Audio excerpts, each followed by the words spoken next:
नमस्कार दोस्तों, स्वागत है आप लोगों का हमारे चैनल कृपा सिंधु पे। दोस्तों, आज हम श्री जगन्नाथपुरी के इतिहास की कहानी सुनेंगे। और दोस्तों, अगर ये वीडियो आपको अच्छा लगा तो लाइक शेयर ज़रूर कीजिएगा और साथ ही साथ हमारे चैनल को सब्सक्राइब भी कर दीजिएगा। और दोस्तों, कमेंट्स ज़रूर डालिएगा अपने। तो आइए सुनते हैं ये कहानी जगन्नाथपुरी के इतिहास का। शुरू करते हैं। ये बात सतयुग की बात है। मालव प्रदेश की अवंतिकापुरी में इंद्रद्युम्न नाम से प्रसिद्ध एक राजा राज्य करते थे। उनका जन्म सूर्यवंश में हुआ था। भगवान विष्णु के चरणों में उनकी अनन्य भक्ति थी। वे अपने चर्मचक्षुओं से भगवान श्री हरि का साक्षात दर्शन पा लेने के लिए सदैव उत्कंठित रहते थे। एक दिन राजा के यहाँ देवर्षि नारद पधारे। राजा ने पाद्य अर्घ आदि देकर देवर्षि का पूजन किया और उन्हें सुंदर सिंहासन पर बैठाकर विनयपूर्वक कहा, भगवान, आज आपके पदार्पण से मेरे यहाँ ये घर और कुल पवित्र हो गए। आपके दर्शन पाकर ये सेवक कृतकृत्य हो गया। योग्य सेवा के लिए आदेश देकर मुझे अनुग्रहित कीजिए। राजा की ये विनय भरी बातें सुनकर देवर्षि नारद मुस्कुराते हुए बोले, हे नृपश्रेष्ठ, मैंने सुना है तुम भगवान श्री हरि का साक्षात दर्शन करने की इच्छा से नीलाचल जाने का विचार कर रहे हो। यदि ऐसी बात है तो तुमने ये बहुत उत्तम निश्चय किया है। नारद जी का बात सुनकर राजा इंद्रद्युम्न बहुत प्रसन्न हुए और इस प्रकार बोले, भगवान, इस समय मेरा मन भगवान नील माधव के दर्शन के लिए उत्सुक एवं विकल है। अतः आप और हम दोनों रथ पर बैठकर नीलाचल चलें और भगवान के दर्शन करें।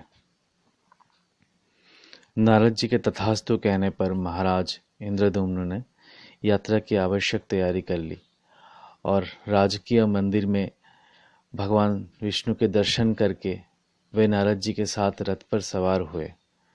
मार्ग में महानदी तथा भुवनेश्वर क्षेत्र आदि पुण्य स्थानों एवं देवताओं का दर्शन करते हुए वे यथा समय दल बल सहित पुरुषोत्तम क्षेत्र जा पहुँचे।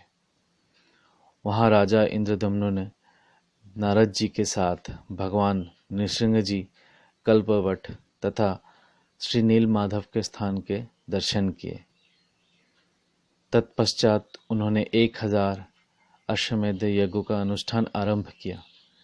जब वे अश्वमेध यज्ञ 999 की संख्या तक पहुंच गए, तब एक दिन रात के चौथे प्रहर में राजा इंद्रद्युम्न ने अविनाशी भगवान विष्णु का ध्यान किया। उस ध्यान में उन्हें एक रत्न सिंहासन पर शंख चक्र गदाधारी भगवान विष्णु का दर्शन हुआ। उनके श्रीअंगों की कांति नीलमेघ के समान श्याम थी। वे वनमाला से विभूषित थे। उनके दाहिने भाग में शेष जी विराजमान थे। भगवान के वाम भाग में भगवती लक्ष्मी विराजमान थी। भगवान के आगे ब्रह्मा जी हाथ जोड़े खड़े थे। सनकादि मुनीश्वर उनकी स्तुति कर रहे थे।